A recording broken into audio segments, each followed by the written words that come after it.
আসসালামু আলাইকুম। ভিটিএস আপনাদের সকলকে স্বাগতম। আজকে জানিয়ে দেব গ্লোবাল সুপার লিগ 2025-এর কে চ্যাম্পিয়ন হচ্ছে। এখানে গানা ওয়ারিয়র্স এবং রংপুর রাইডার্স অলরেডি ফাইনালে উঠে গেছে। আগামীকাল ভোর 5টায় সেই মহেন্দ্র খান কে হাসবে আর কে পরাজয় হবে। তো যাই হোক, এখানে আমি জানিয়ে দিচ্ছি যে এখানে 5টা গ্রুপ অংশগ্রহণ করেছে। এখানে 5টা গ্রুপের কে কোন অবস্থানে আছে। প্রথম রয়েছে রংপুর রাইডার্স, তারা 4 ম্যাচে 3টা জয়লাভ করেছে, কোনো ম্যাচ হারেনি, একটা হচ্ছে নো রেজাল্ট, তাদের পয়েন্ট হচ্ছে 7। এবার 2 নম্বর হচ্ছে গায়ানা ওয়ারিয়র্স, তাদের হচ্ছে 4 ম্যাচে 3 জয় এবং একটা তারা হেরেছে, নো রেজাল্ট, এখানে কোনো পয়েন্ট নেই তাদের, আর তাদের পয়েন্ট হচ্ছে 6।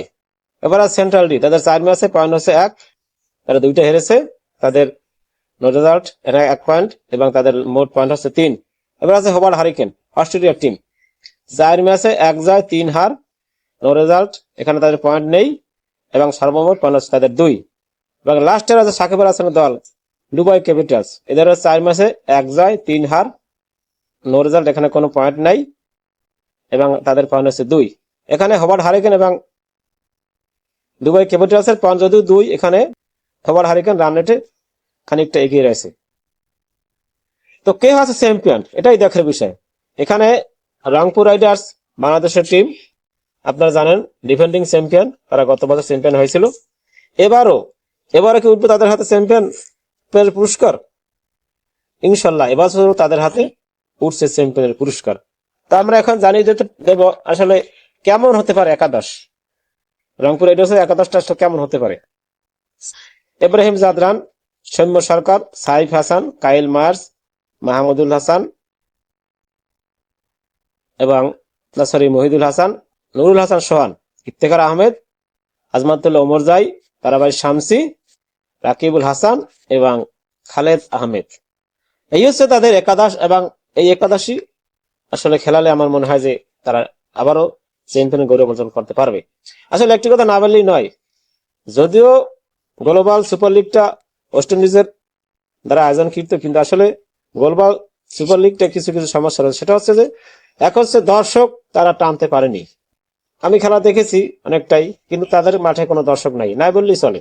এখানে তারা সামনে বছর যখন আয়োজন করবে তাদের এই জিনিসটা অন্তত তাদের দৃষ্টিগোচর করা উচিত। এখানে তারা সিআর লিডারের ব্যবস্থা করতে পারে, সিআর কাজ থাকে তারা হয়তো দর্শক আসবে। এবং তাদের প্রচারণা, আমার মতে তাদের প্রচারণা একটু কম হয়ে গেছে এবং তারা যদি সামনে আরো প্রচারণা একটু বেশি করে তাহলে হয়তো দর্শক আরো বাড়বে। এখানে সবচেয়ে তাদের যা দুর্বলতার দিক সেটা হচ্ছে যে এখানে তাদের টিম কম। আসলে দেখেন 5টা টিম নিয়ে কিরকম বড় টুর্নামেন্ট নাকি সফল কখন হয়। এখানে অন্তত 8টা টিম থাকাটা বাঞ্ছনীয়। 8টা টিম না হলে আসলে খেলাটা মানে অতটা ঝাঁকঝামকপূর্ণ আসলে হয় না। তো আমি আশা করব নেক্সট বছর থেকে তারা যেন এই দিকটা একটু বিবেচনা করে আর তাদের প্রচারণা একটু বেশি চালাতে হবে।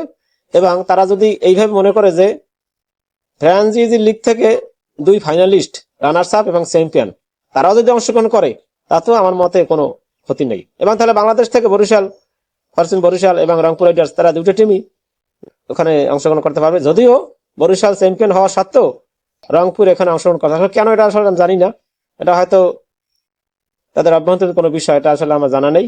তবে আমি চাইবো যে ফ্রাঞ্চাইজি লিগ থেকে 2টা টিম, অন্তত 2 ফাইনালিস্ট ওখানে যখন তারা আমন্ত্রণ জানায় তাহলে অলরেডি টিম এখানেই বেড়ে যাবে। 8টা বা 10টা হলে কোনো সমস্যা নেই।